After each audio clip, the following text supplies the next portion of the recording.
സത്യം പറഞ്ഞാൽ ഇനിയൊരു പ്രസംഗത്തിന് ആവശ്യമില്ല.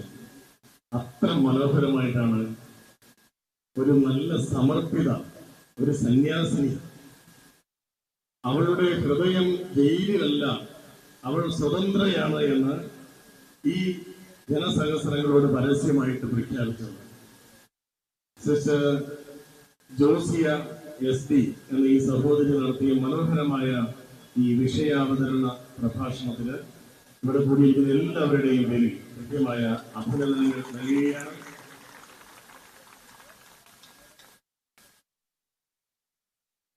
ദൈവം സഹായിച്ച് നമുക്ക് നല്ലൊരു അന്തരീക്ഷം തന്നു, മഴ മാറി തന്നു. ഈ ഒരു സമയത്ത് ഇത്രയും സമയം യാത്ര ചെയ്ത് നടന്നു വന്ന് ഇവിടെ ശ്രദ്ധയോടെ ഈ നിൽക്കുന്ന നിൽപ്പുണ്ടല്ലോ, എന്റെ പ്രിയപ്പെട്ട അഭിനന്ദ പിതാവും വൈദിക സഹോദരങ്ങളും സമർപ്പിതരും മാതാപിതാക്കളും വിശ്വാസി നേതാക്കളും വിവിധ സംഘടനകളുടെ ആത്മായ സംഘടനകളുടെ നേതാക്കളും ഉൾപ്പെടെയുള്ള ഈ സഹോദരങ്ങളുടെ ഈ നിൽപ്പുണ്ടല്ലോ, ഈ ഒരു നിൽപ്പാണ് നമ്മുടെ കത്തോലിക്ക സഭയുടെയും ക്രൈസ്തവ സഭയുടെയും അന്തസ് അഭിമാനം എന്ന് പറഞ്ഞുകൊണ്ടാണ് എനിക്ക് എന്റെ പ്രിയപ്പെട്ടവരോട് രണ്ടു വാക്ക് സംസാരിക്കാൻ ഞാൻ പരിശ്രമിക്കുന്നത്. ഈ നിൽപ്പ് ഒരു നിലനിൽപ്പിന്റെ സൂചനയാണ്.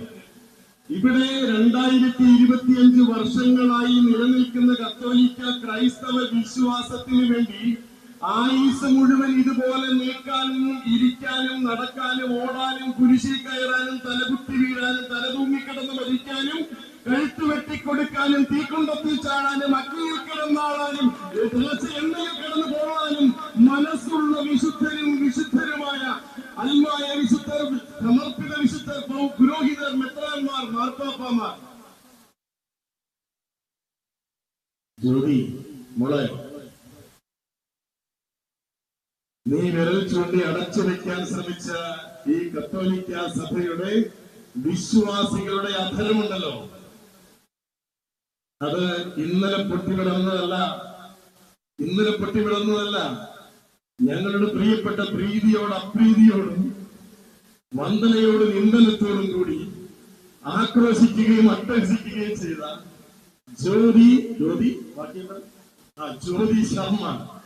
ജ്യോതി ശർമ്മയെ ഞാൻ ഇങ്ങോട്ട് ക്ഷണിക്കുകയാണ്, കേരളത്തിലേക്ക് ക്ഷണിക്കുകയാണ്. എന്റെ ഈ സന്ദേശം റെക്കോർഡ് ചെയ്യുന്ന പ്രിയപ്പെട്ട ചാനലുകളോ ആരെങ്കിലും ജ്യോതി ശർമ്മയ്ക്ക് ഇത് അയച്ചു കൊടുക്കണം. ജ്യോതി ശർമ്മ കേരളത്തിലോട്ട് വരട്ടെ. കേരളം കാണാത്തതിന്റെ വിഷമം കൊണ്ടാണ് ആ പാവപ്പെട്ട പെങ്ങള് ഇത്തരത്തിലുള്ള ഗോഷ്ഠികളൊക്കെ കാണിച്ചത്. ഈ നിൽക്കുന്ന സഹോദരിമാരെ കണ്ടിരുന്നെങ്കിൽ, ഈ നിൽക്കുന്ന വിശ്വാസ സമൂഹത്തെ കണ്ടിരുന്നെങ്കിൽ ഈ സഹോദരിക്ക് ഇതൊന്നും ചെയ്യാൻ കഴിയില്ല എന്ന് അറിവില്ലാഞ്ഞിട്ടാണ്. പാവമാണ്, ക്ഷണിച്ചുവിടാം.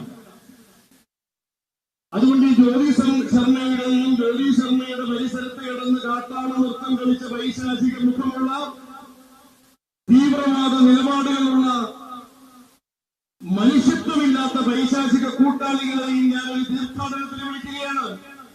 എന്റെ കൂടെ നിങ്ങളൊരു തീർത്ഥാടനത്തിന് വരണം. എവിടേക്കാണ് വരേണ്ടതെന്ന് അറിയാമോ? 1940കളുടെ ആരംഭത്തിലേക്ക്, 1942 ചേർത്തലയിലേക്ക്.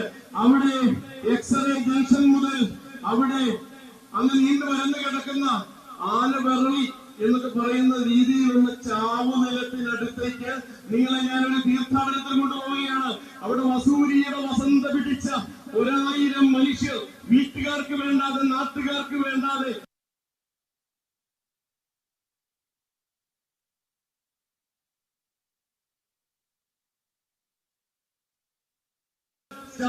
ചത്തിച്ചീഞ്ഞളിഞ്ഞ് വീട്ടിനുള്ളിൽ ദുർഗന്ധം വമിക്കുന്നതിന് മുമ്പ് പായിക്കകത്ത് പൊതിഞ്ഞു കെട്ടി നാട്ടുകാർ കൊണ്ടുവന്ന് ദം ചെയ്തിരുന്ന, തള്ളിക്കളഞ്ഞിരുന്ന ഒരു ചാവുദിനമുണ്ട്.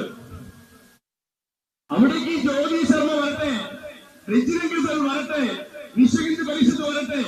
ഈ ചാവുനിലത്തിൽ, ആ മരുഭൂമിയിൽ, മനുഷ്യത്വം മരവിച്ച് കിടന്ന മരുഭൂമിയിൽ ചുരുണ്ടുകൂടി കിടക്കുന്ന പായ്ക്കകത്ത് നിന്ന് ചാവാതെ നിലവിളിക്കുന്ന പാതിവന്ത മൃതദേഹങ്ങൾ, പാതിവന്ത മനുഷ്യ ശരീരങ്ങളുടെ ഒച്ചകെട്ടുകൊണ്ട് ഒറ്റയ്ക്ക് നിൽക്കുന്ന ഒരു കത്തോലിക്ക പുരോഹിതനെ ഞാൻ കാണിച്ചു തരാം ജ്യോതി ശർമ്മയ്ക്ക്.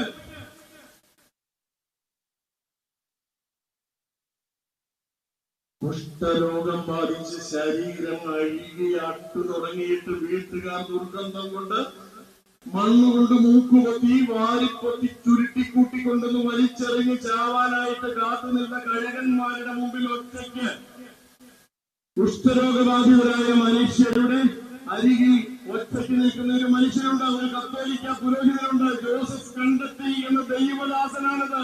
ജ്യോതി ശർമ്മ വരണം, ആ മനുഷ്യന്റെ മുന്നിലേക്ക് വരണം.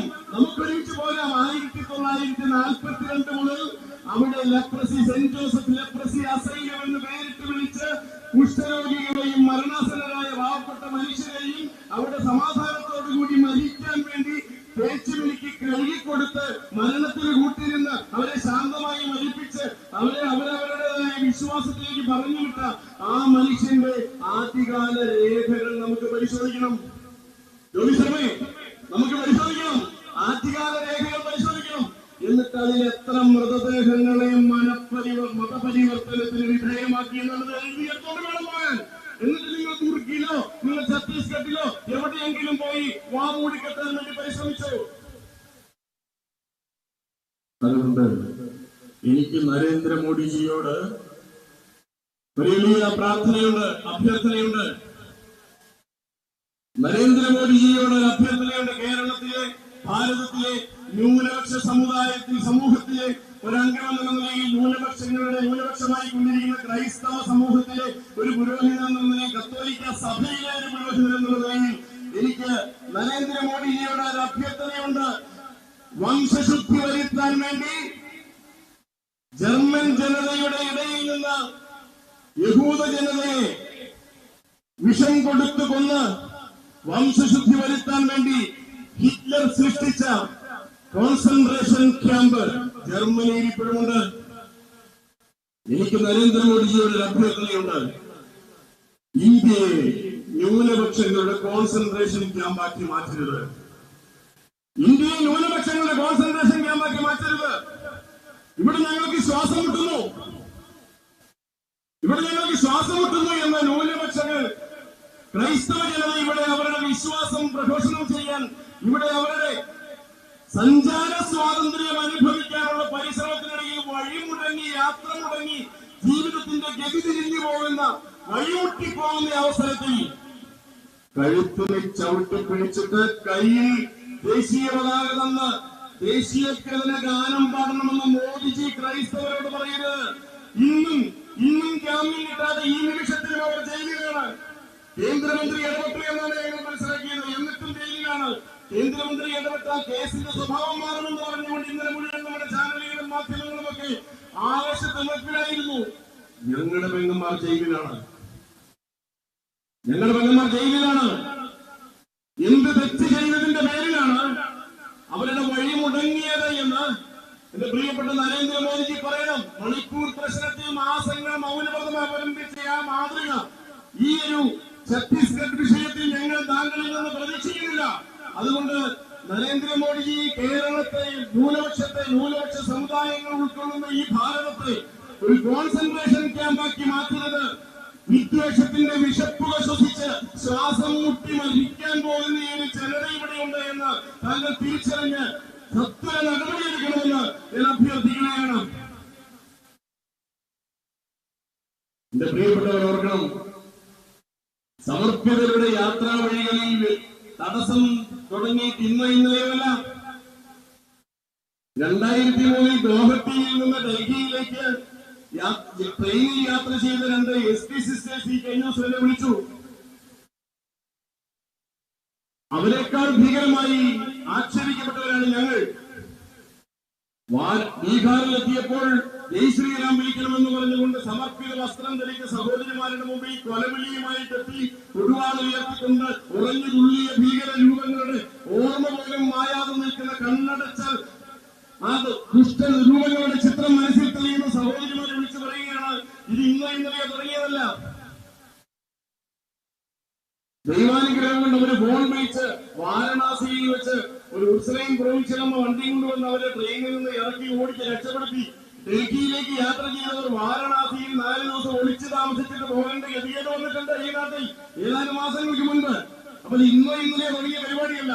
ഇതൊക്കെ ഇവിടെ നടന്നിട്ടും, ഇതൊക്കെ ഇവിടെ നടക്കുന്നുണ്ടായിട്ടും, ഇവിടെ ന്യൂനപക്ഷത്തെ സംരക്ഷിക്കുന്നുണ്ട് എന്നും, ഇവിടെ ന്യൂനപക്ഷങ്ങൾക്ക്, ക്രൈസ്തവ സമൂഹത്തിന് ഇവിടെ അന്തസ്സോ കഴിയുന്നുണ്ട് എന്നും ഒക്കെ വിളിച്ചു പറഞ്ഞ് കേക്കുമായി അരമനകൾ കയറിയിറങ്ങാൻ വരുന്നതിന് മുമ്പ് ഞങ്ങൾ നിങ്ങളോട് ആവശ്യപ്പെടുന്നത് ഒന്ന് മാത്രമേ ഉള്ളൂ. ഭരണഘടനയെ അനുശാസിക്കുന്ന, ഇന്ത്യയിലെ പൗരൻ എന്നുള്ള പേര് വിളിക്കുന്ന പൗരത്വമുള്ള എല്ലാ വ്യക്തികൾക്കും ഭരണഘടനയെ അനുശാസിക്കുന്ന അവകാശങ്ങൾ അനുഭവിക്കാനുള്ള അവസരം ഒരുക്കിയെന്നാൽ മതി. മറ്റൊന്നും ഞങ്ങൾ ചോദിക്കുന്നില്ല. ഭരണഘടനയെ അനുഭവിക്കുന്ന അവകാശങ്ങൾ ഞങ്ങൾക്ക് അനുഭവിക്കണം. അത് ഞങ്ങൾക്ക് ഉള്ളതാണ്, ഞങ്ങൾക്ക് അവകാശമുള്ളതാണ്. അതുകൊണ്ട് അത് നിഷേധിക്കാൻ പറ്റില്ല. കാരണം ഇന്ത്യയിൽ മാത്രമെന്നല്ല ന്യൂനപക്ഷമുള്ളത്.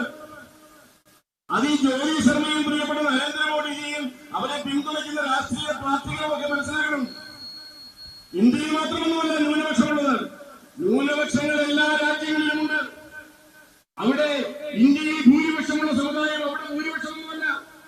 അവിടെ ന്യൂനപക്ഷമായി ജീവിക്കുന്നുണ്ട്. ഇന്ത്യയിൽ ഭൂരിപക്ഷം വരുന്ന വായനക്കിടയിൽ നിന്ന് അണ്ണാക്കിലേക്ക് വിരതള്ളിക്കലേക്ക് വിളിച്ചു പറയാൻ ഈ ജ്യോതി ശർമ്മയെയൊക്കെ പ്രലോഭിപ്പിക്കുന്ന ഇത്തരത്തിലുള്ള വിജൃംഭിപ്പിക്കപ്പെട്ട കൃത്രിമമായ മതബോധങ്ങളുണ്ടല്ലോ.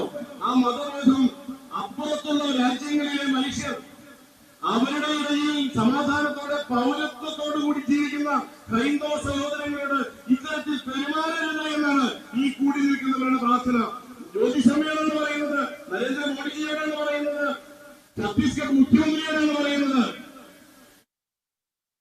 മറ്റ് രാജ്യങ്ങളിൽ ഭൂരിപക്ഷമുള്ള ജനത അവിടെ ന്യൂനപക്ഷമായി ജീവിക്കുന്ന ഹൈന്ദവ സഹോദരങ്ങളോട് നിങ്ങൾ ഇവിടെ ക്രൈസ്തവരോട് പെരുമാറുന്നത് പോലെ പെരുമാറരുത് എന്ന് പ്രാർത്ഥിക്കാനായിട്ടുള്ള ഒരു നിയോഗം ഞങ്ങളുടെ ഈ ജപമാലയിൽ ഞങ്ങൾ ചേർത്ത് വെച്ചിട്ടുണ്ട്.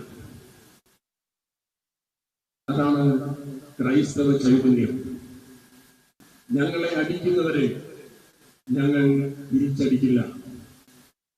ഞങ്ങളെ വെറുക്കുന്നവരെ ഞങ്ങൾ സ്നേഹിക്കും.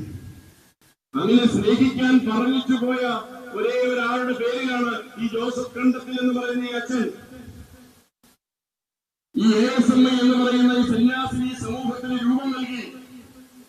കുഷ്ഠരോഗികളെ നോക്കി, തിരസ്കരിക്കപ്പെട്ടവരെ നോക്കി, തകർന്നു പോയവരെ നോക്കി, സമൂഹത്തിന്റെ പുറമ്പോക്കിലേക്ക് വലിച്ചെറിഞ്ഞവരുടെ അരികിലേക്ക് നടന്നു ചെല്ലാനായിട്ടുള്ള ഒരു ത്യാഗസന്നദ്ധതയുള്ള ക്രിസ്തുവിനോടുള്ള സ്നേഹത്തെ കുറിച്ച് ജീവിതം സമർപ്പിക്കാൻ സന്നദ്ധതയുള്ള മക്കളെ ഒരുക്കിവിട്ടതിൽ രണ്ടുപേരാണ് ഈ പ്രീതിയും വന്ദനയും. അവർ ഒറ്റപ്പെട്ടവരല്ല. ഈ കേരളത്തിൽ തന്നെ 1 ലക്ഷത്തിലധികം സമർപ്പിതർ ഈ ഭാരതത്തിലേക്കും ലോകം മുഴുവനിലേക്കും സന്യാസ ചൈതന്യവുമായി സഹോദര സ്നേഹത്തിന്റെ കാരുണ്യത്തിന്റെ വിതരണക്കാരായി യാത്രയായിട്ടുണ്ട്. അത്തരത്തിൽ മക്കളെ ത്യാഗോജ്വലമായി ദൈവസേവയ്ക്ക് സമർപ്പിക്കാൻ സന്നദ്ധത പ്രകടിപ്പിച്ച നൂറുകണക്കിന്, ആയിരക്കണക്കിന്, ലക്ഷക്കണക്കിന് മാതാപിതാക്കളുടെ പ്രതിനിധികളാണ് ഇവിടെ ജ്യോതിശാസ്ത്ര പറഞ്ഞതുപോലെ തലമുണ്ടില്ലാതെയും ലോകതയ്ക്കാതെയും ഇവിടെ വന്ന് നിലനിൽപ്പ് ഞങ്ങളുടെ അവിടെ ത്യാഗത്തിന്റെ ഫലമാണ് എന്ന ഈ ലോകത്തോട് പ്രഖ്യാപിക്കാൻ ഈ കോതമംഗലം രൂപതയിലെ ആയിരക്കണക്കിന് വരുന്ന ഈ വിശ്വാസി സഹോദരങ്ങൾ, കുടുംബാംഗങ്ങൾ ഇവിടെ ഞങ്ങൾക്ക് കാവലായി വന്നതിന്റെ സൂചനകളാണ്. ഇനിയും ത്യാഗോജ്വലമായി കത്തോലിക്ക സഭയിൽ ക്രിസ്തുവിനെ സാക്ഷ്യം വഹിക്കാൻ വിശ്വാസ ചൈതന്യമുള്ള കുടുംബങ്ങളിൽ നിന്ന് മക്കളെ ഇവർ കൊടുത്തിരിക്കും, ദാനമായി തമ്മിൽ അർപ്പിച്ചിരിക്കും. അത്തരത്തിലുള്ള ത്യാഗോജ്വലമായ സേവനങ്ങളുടെ രൂപങ്ങൾ ലോകം മുഴുവനും സേവന കർമ്മങ്ങൾ ചെയ്ത മനുഷ്യർക്ക് ക്രിസ്തുവിന്റെ മുഖമിതാണ് എന്ന് വെളിപ്പെടുത്തി കൊടുത്തുകൊണ്ടിരിക്കും. അതുകൊണ്ട് ഈ ഒരു സമ്മേളനം നമ്മളിവിടെ സമാപിപ്പിച്ച് ആരാധനയിലേക്ക് നമ്മൾ പ്രവേശിക്കുമ്പോൾ, പ്രാർത്ഥനയിലേക്ക് പ്രവേശിക്കുമ്പോൾ നമുക്കൊന്ന് പ്രാർത്ഥിക്കാനുണ്ട്. നമ്മുടെ അവകാശങ്ങൾ തെറ്റിദ്ധരിപ്പിക്കപ്പെട്ട് നിഷേധിക്കുകയാണ്.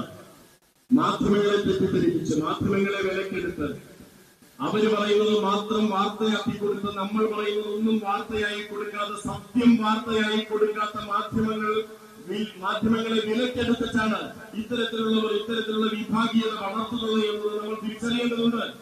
അതുകൊണ്ട് നമുക്ക് ചില പ്രാർത്ഥനകൾ നടത്തേണ്ടതുണ്ട്.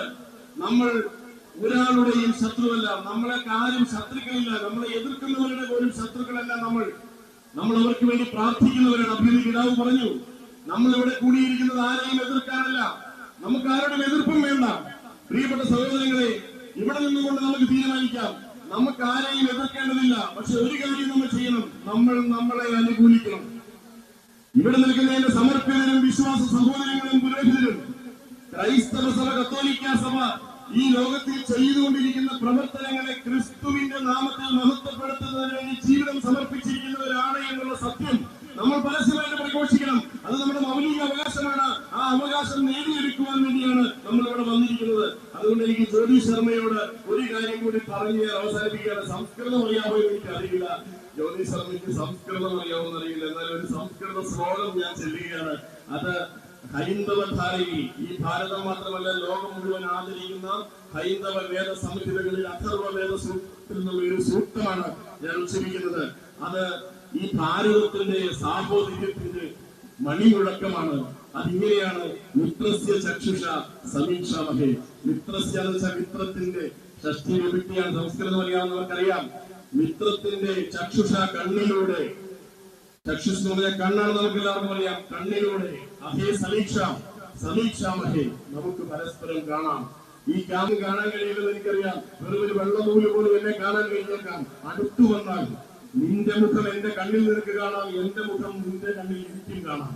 അത്രയും അടുപ്പം നമുക്ക് തമ്മിൽ ആവാം എന്ന് പറയുന്ന ഭാരതീയ സംസ്കാരത്തിന്റെ ഔദാര്യത്തിന്റെയും വിശാല ഹൃദയത്തിന്റെയും ഫലമായിട്ട് തന്നെയാണ് നൂറ്റാണ്ടുകളായി ഈ നാട്ടിൽ ന്യൂനപക്ഷ സമൂഹങ്ങളിൽപ്പെട്ട മതവിശ്വാസികളിൽപ്പെട്ടവർക്ക് ഇവിടെ വളരാനും ജീവിക്കാനും വളർന്നു പന്തലിക്കാനും വിശ്വാസം പ്രഘോഷിക്കാനും രാഷ്ട്ര നിർമ്മിതിയിൽ പങ്കുചേരാനും ഇടവന്നത്.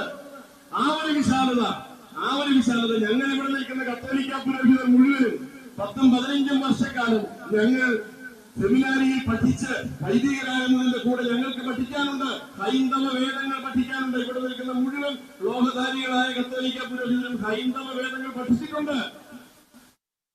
ഋഗ്വേദവും അഥർവവേദവും യജുർവേദവും സാമവേദവും ഞങ്ങൾ പഠിച്ചിട്ടുണ്ട്. വേദാന്തങ്ങൾ പഠിച്ചിട്ടുണ്ട്. അത് പഠിച്ച് പരീക്ഷ എഴുതി ജയിച്ചിട്ട് വേണം ഞങ്ങൾക്ക് വൈദിക പട്ടം തരുന്നത്.